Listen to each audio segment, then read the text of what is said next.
Commander Zephyr stared at the holographic display in disbelief, his tentacles twitching with nervous energy.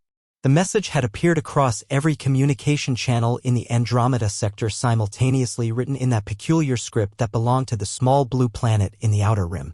"Congratulations, you just challenged the deadliest species in the galaxy," the message proclaimed in bright, cheerful letters that seemed to mock the very fabric of space-time. "Sir," his communications officer, Lieutenant Vex, approached cautiously. The message originated from Earth.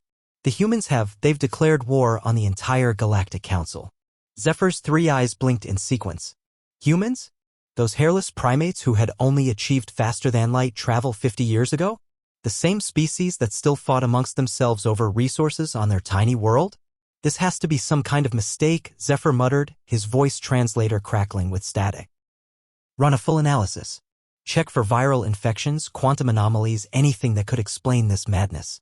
But as reports flooded in from across the galaxy, it became clear that this was no joke. Human fleets had simultaneously appeared in 47 different star systems, each one broadcasting the same message.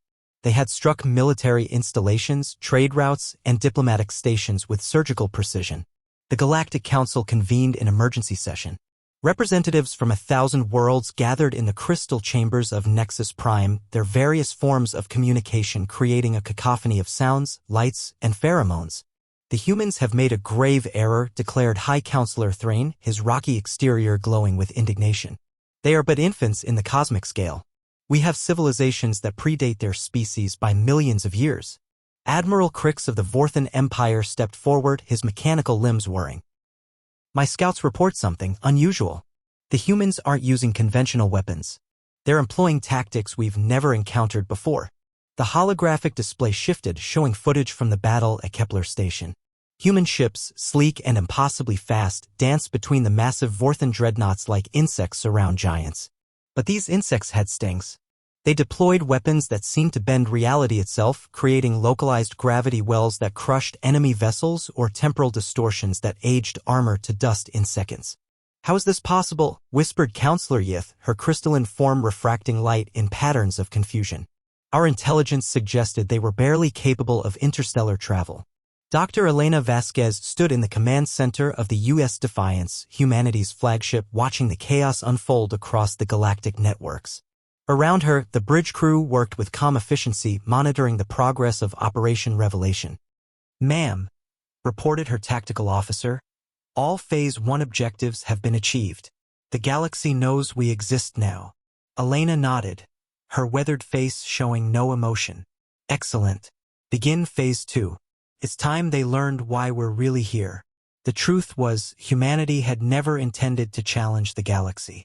They had been observing, learning, adapting. When first contact protocols had been established 50 years ago, humanity had chosen to present themselves as primitive, harmless. While the galaxy dismissed them as insignificant, human scientists had been reverse engineering captured technology, studying alien psychology, and preparing for this moment. They had discovered something the galaxy had forgotten in its millions of years of civilized warfare. Sometimes, the greatest advantage comes from being underestimated. Back on Nexus Prime, the emergency session had devolved into panic. Reports continued flooding in of human victories across the galaxy. The Zephyrian fleet, pride of the Outer Rim, had been disabled within hours.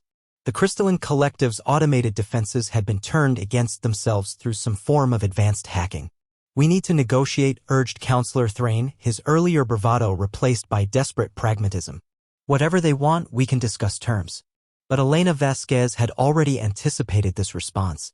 The next message that appeared across galactic networks was simple and direct. "We don't want your worlds. We don't want your resources. We want your respect. Humanity formally requests membership in the Galactic Council. The demonstration of our capabilities is now complete. We await your response."